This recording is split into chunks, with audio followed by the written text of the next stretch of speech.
In this video, I want to get into the decision-making process of whether FileMaker Cloud is right for you and your organization. Now, the following sequence of decisions are things that I have prioritized based upon my experience with the FileMaker platform. And you may choose to prioritize items in here in a different order, but largely this should be the decision-making sequence that you consider when thinking about moving to the FileMaker Cloud. Now, in this video, I assume that you already understand what FileMaker Cloud is, and that is, it is an option for having your custom app hosted up on Amazon's AWS infrastructure. So we're not going to cover so much what FM Cloud is. We're going to discuss a logical decision-making sequence to determine if it's right for us. So first off, are you using a FileMaker custom app right now? And are you sharing that custom app with a team? Now, if the answer is yes to these questions, you definitely need to be hosting it on FileMaker Server or FileMaker Cloud. Now, the next question that's very important to us is, are you already hosting it with FileMaker Server, and is that server running well for you? So the first question really is, are you using a custom app in FileMaker, and are you hosting it already with FileMaker Server? And if that server is working great, then there's no immediate need to jump over and start using FileMaker Cloud. If you have something that's working great for you, don't mess with it. It's one of those kind of rules that I live by. Now, if you have a mission critical custom FileMaker application and it's not yet being hosted on FileMaker Server, then we should continue with the discussion. The next item to consider is the availability of FileMaker Cloud in your geographical region. Initially, when FileMaker Cloud ships, the availability will be limited to Amazon AWS data centers that are in North America. And as time goes on, the availability of FileMaker Cloud at other Amazon data centers around the globe will change. So you need to check availability of FileMaker Cloud at an Amazon data center that's closest to you. Now, without me getting into a bunch of technical details, you always want to leverage FileMaker Cloud at the closest possible Amazon data center because this gives you the highest level of performance. You want to try to minimize the distance between your users and the FileMaker Cloud server. Now, the next thing to consider is, do you need support for Windows Active Directory? Now, if you don't know what Active Directory is, then you don't need support for it.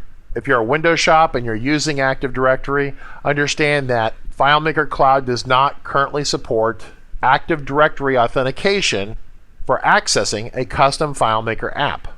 So if you require Active Directory support, you want to use the regular FileMaker server on-premise because it does support Active Directory.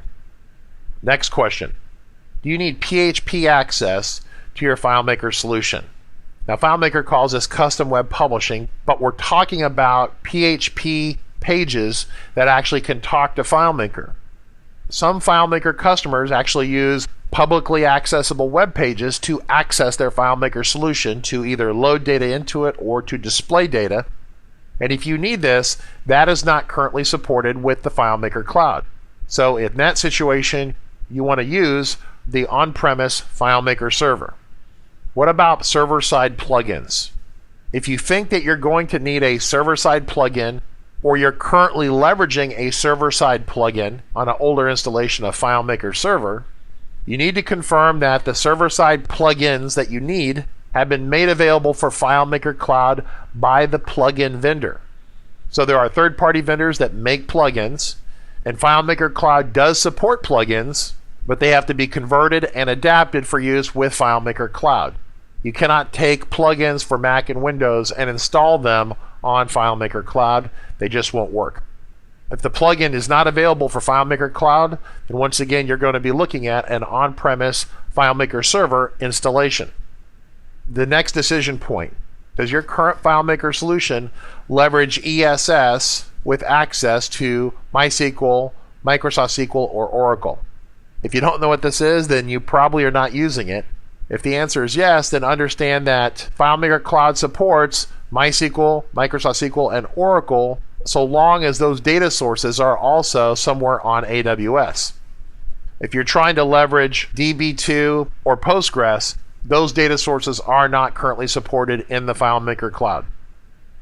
Let's talk about Pea Sauce and Sassy. We're talking about perform script on server and server assisted script execution.